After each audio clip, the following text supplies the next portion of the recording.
નમસ્કાર મિત્રો, દેશ અને દુનિયાના સૌથી મોટા સમાચારમાં આપનું હાર્દિક સ્વાગત છે। તો આજના આ સમાચાર મેળવવા માટે વિડીયોને અંત સુધી જોતા રહો અને આવા જ સમાચાર મેળવવા માટે ગુજરાત ખબર ચેનલને સબસ્ક્રાઇબ કરવાનું ના ભૂલતા।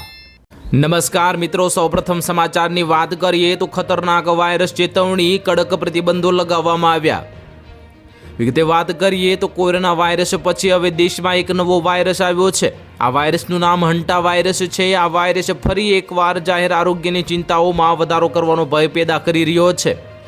આરોગ્યની ચિંતાઓને વધારવાનો ભય પેદા કરી રહ્યો છે, પરંતુ તાજેતરમાં આર્જેન્ટિનાની કેપ વર્ડે જઈ રહેલા ક્રૂઝ જહાજમાં આ વાયરસથી 3 લોકોના મોત થયા હતા। આ ચેપ મુખ્યત્વે ઉંદરો દ્વારા ફેલાય છે। જો કે આરોગ્ય એજન્સીઓનું કહેવું છે કે હાલમાં સામાન્ય લોકો માટે કોઈ ખાસ ખતરો નથી। સાવચેતી તરીકે કેટલીક મહત્વપૂર્ણ માર્ગદર્શિકા જાહેર કરવામાં આવી છે। હંટા વાયરસ અંગે ચિંતા વ્યક્ત કરવામાં આવી રહી છે। જો કે હજુ સુધી કોઈ પણ દેશ આંતરરાષ્ટ્રીય ફ્લાઇટ્સ અંગે કોઈ માર્ગદર્શિકા પણ જારી કરી નથી કે કોઈ મોટા હવાઈ મુસાફરી પ્રતિબંધો લગાવવામાં આવ્યા નથી। કેપ વર્ડે, કેનેરી ટાપુઓ અને દક્ષિણ આફ્રિકા જેવા પ્રદેશોમાં જતી વખતે ફ્લાઇટ સેવાઓ સામાન્ય રીતે ચાલુ છે। એરપોર્ટ્સે સામાન્ય મુસાફરો માટે વધારાની સ્ક્રીનિંગ અથવા તો પ્રવેશ પ્રતિબંધો લાગુ કર્યા નથી। ત્યાર પછીના મહત્વના સમાચારની વાત કરીએ તો ભારતમાં વરસાદ અંગે અત્યાર સુધીના સૌથી મોટા રાહતના સમાચાર। ઓસ્ટ્રેલિયાથી આવી ખુશખબર। વિગતે વાત કરીએ તો મે મહિનામાં ભારતનો પારો ભલે થોડો નીચો રહ્યો હોય, પણ હવે હવામાન વિભાગ એટલે કે IMDના સંકેતો કંઈક અલગ જ કહી રહ્યા છે। વિગતે વાત કરીએ તો તેમાં મિત્રો દક્ષિણ પશ્ચિમ ચોમાસામાં આગમનના સંકેતો દિવસે ને દિવસે મજબૂત બની રહ્યા છે। કેરળમ અને તમિલનાડુમાં ગાજવીજ સાથે વરસાદની શક્યતા થઈ ગઈ છે, અને જે સ્પષ્ટ કરે છે કે ચોમાસું તેના નિર્ધારિત સમય એટલે કે 1 જૂનની આસપાસ કેરળમના તટે પહોંચી જશે। મિત્રો, હાલમાં જ ઓસ્ટ્રેલિયાના બ્યુરો ઓફ મિટેરિયોલોજીએ જાહેરાત કરી છે કે ઉત્તર ઓસ્ટ્રેલિયામાં 2025-26ની વેટ સિઝન સત્તાવારી રીતે પૂરી થઈ ગઈ છે। સામાન્ય માણસને કદાચ આ બીજા દેશના હવામાનમાં સમાચાર લાગે, પરંતુ ભારતીય ખેતી અને વરસાદ પર નજર રાખતા હવામાન શાસ્ત્રીઓ માટે આ એક મોટો સંકેત છે। ઓસ્ટ્રેલિયામાંથી મોસમી ગતિવિધિઓ પાછી ખેંચાય ત્યારે દક્ષિણ એશિયા તરફ આગળ વધતા ચોમાસાનો છેલ્લો અવરોધ દૂર થઈ જાય છે, અને હવે ચોમાસું ઉત્તર તરફ ભારત તરફ આગળ વધવા માટે એકદમ તૈયાર છે। ત્યાર પછીના મહત્વના સમાચારની વાત કરીએ તો સરકારી કર્મચારીઓ માટે સારા સમાચાર। 8મા પગાર પંચમાં ફરી DA પર નિર્ણય લેવાયો।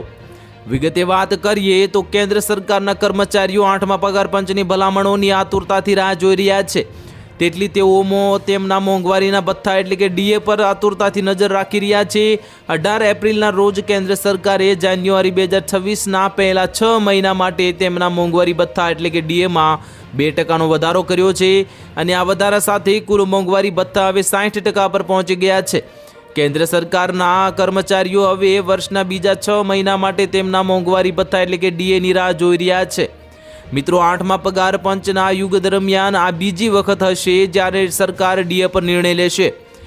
તો હવે વર્ષના બીજા 6 મહિનામાં કેન્દ્ર કર્મચારીઓ માટે DAમાં કેટલો વધારો થવાની અપેક્ષા છે, તો આપણે એ પણ જાણીશું કે DA ક્યારે જાહેર કરવામાં આવશે। 8મા પગાર પંચ યુગ દરમિયાન સરકારી DAની જાહેરાત બીજી વખત કરવામાં આવશે। ગયા વર્ષે સરકારે 8મા પગાર પંચની રચનાની જાહેરાત કરી હતી। મિત્રો, આ પગાર પંચે હવે 18 મહિનાની અંદર જ સરકારને તેની ભલામણો સબમિટ કરવી જરૂરી છે। ત્યાર પછીના મહત્વના સમાચારની વાત કરીએ તો બાળક 5 કે 15 વર્ષનું હોય તો તાત્કાલિક આધાર અપડેટ કરાવી નાખજો, નહીતર અનેક કામો અટકી જશે। વિગતે વાત કરીએ તો હાલ સ્કૂલોમાં વેકેશન ચાલી રહ્યું છે, અને આવતા મહિનાથી શાળાઓ રાબેતા મુજબ ખુલી જશે। એવામાં જો તમારું બાળક પણ 5 કે 15 વર્ષનું હોય તો આધારમાં તેનું બાયોમેટ્રિક કરાવવું આવશ્યક છે। UIDAIના જણાવ્યા પ્રમાણે જો સમયસર તમે બાળકનું બાયોમેટ્રિક અપડેટ નહીં કરાવો તો આધાર સાથે સંકળાયેલા કામો હાલાકીનો સામનો કરવો પડી શકે છે। મિત્રો, જ્યારે બાળકનું પ્રથમવાર આધાર કાર્ડ બનાવવામાં આવે છે ત્યારે તેની વય નાની હોવાને કારણે બાયોમેટ્રિક જાણકારી વ્યવસ્થિત રેકોર્ડ થતી નથી। જેમ જેમ બાળક મોટું થાય છે તેમ તેમ તેના ચહેરા અને ફિંગરપ્રિન્ટમાં પણ ફેરફાર થાય છે। તેના લીધે આ જ કારણસર UIDAIએ 5 વર્ષ અને 15 વર્ષની વયે બાયોમેટ્રિક અપડેટ કરાવવાનું ફરજિયાત કરી દીધું છે। આજના સમયમાં આધાર કાર્ડ લગભગ તમામ સરકારી યોજનાઓ તેમજ અંગત કામ માટે જરૂરી ડોક્યુમેન્ટ બની ચૂક્યું છે। ત્યારે હવે બાળકોને સ્કૂલોમાં એડમિશન, સ્કોલરશિપ, સ્પર્ધાત્મક પરીક્ષાઓ અને સરકારી યોજનાનો લાભ લેવા માટે આધાર કાર્ડનો ઉપયોગ કરવામાં આવે છે। ત્યાર પછીના મહત્વના સમાચારની વાત કરીએ તો ખેડૂતો હવે ખાસ ચેતી જજો, 23મા હપ્તા પહેલા લિસ્ટમાંથી તમારું નામ નીકળી જશે। વિગતે વાત કરીએ તો પીએમ કિસાન સન્માન નિધિ યોજના હેઠળ દેશના કરોડો ખેડૂતો અત્યારે 23મા હપ્તાની આતુરતાથી રાહ જોઈ રહ્યા છે। જો કે હપ્તો જાહેર થાય તે પહેલાં જ ઘણા ખેડૂતોના મનમાં એક ડર છે કે ક્યાંક તેમનું નામ લાભાર્થીઓની યાદીમાંથી કાઢી તો નથી નાખવામાં આવ્યું ને। કેન્દ્ર સરકાર સમયાંતરે ડેટા ફિલ્ટર કરે છે, જેમાં કેવાયસી ન કરાવ્યું હોય અથવા તો નિયમોનું પાલન ન કરતા હોય તેવા તમામ ખેડૂતોના નામોથી દૂર કરવામાં આવે છે। સરકારે 13 માર્ચના રોજ 22મો હપ્તો જાહેર કર્યો હતો, જેમાં 9.32 કરોડથી વધુ ખેડૂતોના ખાતામાં 18,640 કરોડ ટ્રાન્સફર કરવામાં આવ્યા હતા।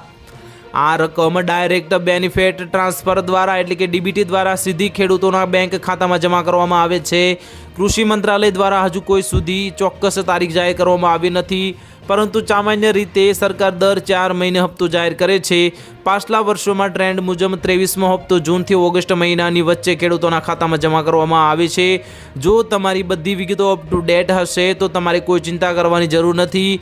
મિત્રો, યાદીમાંથી નામ દૂર થવાનું મુખ્ય કારણ અધૂરું કેવાયસી અથવા તો બેંક ખાતામાં આધાર લિંક ન હોય તે એક મુખ્ય કારણ છે। ત્યાર પછીના મહત્વના સમાચારની વાત કરીએ તો કોરોના જેવી મહામારી બનશે વાયરસ, WHO જણાવી દીધી બધી માહિતી, 12 દેશોને એલર્ટ કરી દીધા છે। વિગતે વાત કરીએ તો આર્જેન્ટિનાથી રવાના થયેલા ડચ ક્રૂઝ જહાજમાં ફેલાયેલા હંતા વાયરસના પ્રકોપે વિશ્વભરમાં વૈજ્ઞાનિકોને આશ્ચર્યચકિત કરી દીધા છે। જહાજ પરના ઘણા મુસાફરો ગંભીર રીતે બીમાર પડ્યા હતા, જેમાંથી 3ના જીવ ગયા છે। તેને લઈને આંતરરાષ્ટ્રીય આરોગ્ય એજન્સીઓ સતર્ક થઈ ગઈ છે। ગુરુવારે વિશ્વ આરોગ્ય સંગઠન એટલે કે WHO વર્લ્ડ હેલ્થ ઓર્ગેનાઇઝેશને પુષ્ટિ આપી છે કે અત્યાર સુધીમાં જહાજ સાથે જોડાયેલા 8 કેસ સામે આવ્યા છે। આગામી 5 કેસમાં હંતા વાયરસની પુષ્ટિ થઈ છે, જ્યારે 3 શંકાસ્પદ છે। આ મુસાફરોમાંથી 3ના જીવ ગયા છે, જેના કારણે આ બીમારી અંગે ગંભીર વૈશ્વિક ચિંતાઓ પણ ઊભી થઈ ગઈ છે। મિત્રો, કોરોનાએ તમને પણ ખબર છે કે કોરોના કેટલો ખતરનાક વાયરસ હતો, તો નોંધનીય છે કે હંતા વાયરસ ઉંદરો દ્વારા ફેલાય છે। તે ઉંદર સાથે સીધા સંપર્ક દ્વારા અથવા તેમના લાળ અથવા તો યુરિન એટલે કે પેશાબ અને મળ દ્વારા પણ ફેલાય છે। ત્યાર પછીના મહત્વના સમાચારની વાત કરીએ તો ખેડૂતો મૂકી દો લાપસીના આંધણ, હવે ગુજરાતમાં વહેલું બેસી જશે ચોમાસું। વિગતે વાત કરીએ તો ગુજરાત સહિત દેશભરમાં હાલ કાળઝાળ ગરમીનો પ્રકોપ જોવા મળી રહ્યો છે મિત્રો, પરંતુ હવે ખેડૂતો અને સામાન્ય જનતા માટે રાહતના સમાચાર સામે આવી રહ્યા છે। હવામાન નિષ્ણાતોના અનુમાન મુજબ આ વર્ષે ચોમાસું સામાન્ય સમય કરતાં થોડું વહેલું દસ્તક આપી શકે એટલે કે વહેલા આવી જશે, જે ખેડૂતો માટે ખૂબ જ ખુશીના સમાચાર છે। ખાસ કરીને 25મી આસપાસ કેરળમાં ચોમાસું પ્રવેશ કરે તેવી શક્યતાઓ વ્યક્ત કરવામાં આવી છે। હવામાન નિષ્ણાંત અંબાલાલ પટેલ અને ગુજરાતના બાબા વેંગા તરીકે ઓળખાતા અંબાલાલ પટેલના જણાવ્યા અનુસાર 23 મે બાદ ગુજરાતમાં પ્રી મોન્સૂન એક્ટિવિટી થઈ ગઈ છે। 25 મેથી શરૂ થતા રોહિણી નક્ષત્ર દરમિયાન જો વરસાદ નક્ષત્રના અંતિમ તબક્કામાં આવે તો તે સારા ચોમાસાના સંકેત માનવામાં આવે છે। મિત્રો, 15 મે બાદ અરબી સમુદ્ર અને બંગાળની ખાડીમાં ગતિવિધિઓ તેજ બનશે। લો પ્રેશર સિસ્ટમ અથવા તો વાવાઝોડું સર્જાવાની શક્યતા ખૂબ જ વ્યક્ત કરવામાં આવી છે। 15 જૂનની આસપાસ ગુજરાતમાં ચોમાસું બેસી શકે છે।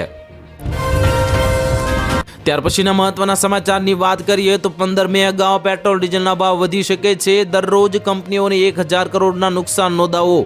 વિગતે વાત કરીએ તો પશ્ચિમ એશિયામાં ચાલી રહેલા યુદ્ધ અને ઈરાન અમેરિકા વચ્ચેના તણાવને કારણે સ્ટ્રેટ ઓફ હોર્મુઝ પ્રભાવિત થઈ ગયું છે, જે વિશ્વના કુલ તેલ પુરવઠાના 20% હિસ્સો ધરાવે છે। આ સંઘર્ષને કારણે બ્રેન્ટ ક્રૂડ ઓઇલના ભાવ ટૂંકા ગાળામાં જ $70 પ્રતિ બેરલ વધીને $126 સુધી પહોંચી ગયા હતા, જે હાલમાં $101ની આજુબાજુ ચાલી રહ્યા છે। મિત્રો, વૈશ્વિક સ્તરે ઈંધણની કિંમતોમાં ભારે ઉછાળો આવતા અનેક દેશોમાં કટોકટી જેવી સ્થિતિ સર્જાઈ ગઈ છે। સૂત્રોના જણાવ્યા અનુસાર ભારતમાં પેટ્રોલ અને ડીઝલના ભાવ પણ 15 મે પહેલાં વધી શકે છે તેવી લોકવાયકા છે એવી એક વાત ફેલાઈ રહી છે, પરંતુ હાલમાં ઇન્ડિયન ઓઇલ, ભારત પેટ્રોલિયમ અને હિન્દુસ્તાન પેટ્રોલિયમ જેવી સરકારી કંપનીઓ પ્રતિ માસ આશરે 30,000 કરોડનું નુકસાન વેઠી રહી છે। કાચા તેલના ભાવ વધવા છતાં ભારતમાં પેટ્રોલ સરેરાશ 95ની આસપાસ થઈ રહ્યું છે, અને પરંતુ કંપનીઓ પર વધતા આર્થિક બોજાને કારણે હવે ભાવ વધારો અનિવાર્ય જણાઈ રહ્યો છે।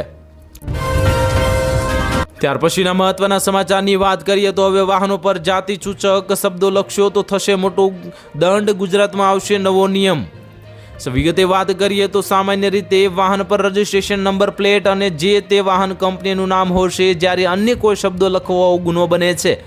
હાલમાં સમયમાં અનેક વાહનો પર જાતિ સૂચક શબ્દો લખાયેલા જોવા મળે છે, ત્યારે હવે આવા શબ્દો વાહન પર લખાયેલા જોવા મળશે તો મિત્રો કડકમાં કડક દંડ ફટકારવાનો આદેશ આપી દેવામાં આવ્યો છે. મિત્રો, બિહારમાં પરિવહન વિભાગે તમામ વાહનોની પરથી જાતિ સૂચક શબ્દો હટાવવાનો કડક નિર્દેશ પણ આપી દેવામાં આવ્યો છે અને વાહન ચાલક નિયમોનું ઉલ્લંઘન કરે તો 2000 રૂપિયાનો દંડ ફટકારવાનો આદેશ આપી દેવામાં આવ્યો છે. મિત્રો, વિભાગે ચેતવણી આપી છે કે તમામ વાહનો માલિકો 1 મહિનાની અંદર જાતિ સૂચક શબ્દો અથવા તો સ્ટીકરો હટાવી દેવાનો પૂરેપૂરો આદેશ આપી દેવામાં આવ્યો છે. ત્યાર પછી પોલીસ વિશેષ અભિયાન હાથ ધરીને તમામ વાહનોની કડકાઈથી તપાસ કરશે અને ઉલ્લંઘન કરનારને કડક દંડ ફટકારવામાં આવશે. મિત્રો, તમારું શું કહેવું છે આ બાબતે? તમારે આપણા ગુજરાતમાં તમારે આ દંડ કે આવો હોવો જોઈએ કે નહીં, તે તમારે હવે કોમેન્ટ બોક્સમાં જરૂરથી જણાવજો. ત્યાર પછીના મહત્વના સમાચારની વાત કરીએ તો સરકારે જાહેર કરી મોટી યોજના, દર મહિને 3000 પેન્શન મળશે. વિગતે વાત કરીએ તો કેન્દ્ર સરકાર દેશના અસંગઠિત ક્ષેત્રના શ્રમિકોને આર્થિક સુરક્ષા આપવા માટે પ્રધાનમંત્રી શ્રમ યોગી માનધન યોજના ચલાવી રહી છે. આ સ્કીમમાં 60 વર્ષ પછી દર મહિને 3000 રૂપિયા પેન્શન મળે છે. તેના દ્વારા ઘડપણમાં એટલે કે જે ઉંમર થાય ત્યારે વધારે માસિક આવકનો સ્ત્રોત બની શકે છે. આ સ્કીમમાં મજૂરોને દર મહિને 3000 રૂપિયા પેન્શનનો લાભ મળે છે. તેમાં લારી ગલ્લાવાળા, રિક્ષા ચાલકો, કન્સ્ટ્રક્શન ક્ષેત્રે અને આવા જ સંગઠિત ક્ષેત્રમાં કામ કરતા મજૂરોનો સમાવેશ કરવામાં આવે છે. જો તમે પણ અસંગઠિત ક્ષેત્રમાં કામ કરો છો તો અત્યાર સુધી કોઈ પેન્શન પ્લાન લીધો નથી તો પ્રધાનમંત્રી શ્રમ યોગી માનધન યોજનાનો પ્લાન લઈ શકો છો. યોજના માટે અસંગઠિત ક્ષેત્રના મજૂરની આવક 15000 રૂપિયાથી વધુ ન હોવી જોઈએ. સેવિંગ્સ બેંક એકાઉન્ટ અથવા તો જનધન એકાઉન્ટનો પાસપોર્ટ અને આધાર નંબર હોવો જરૂરી છે. ઉંમર તમારી 18 વર્ષથી ઓછી અને 40 વર્ષથી વધુ ન હોવી જોઈએ. પહેલેથી જ કેન્દ્ર સરકારની અન્ય કોઈ પણ પેન્શન યોજનાનો લાભ લઈ રહ્યો ન હોવો જોઈએ.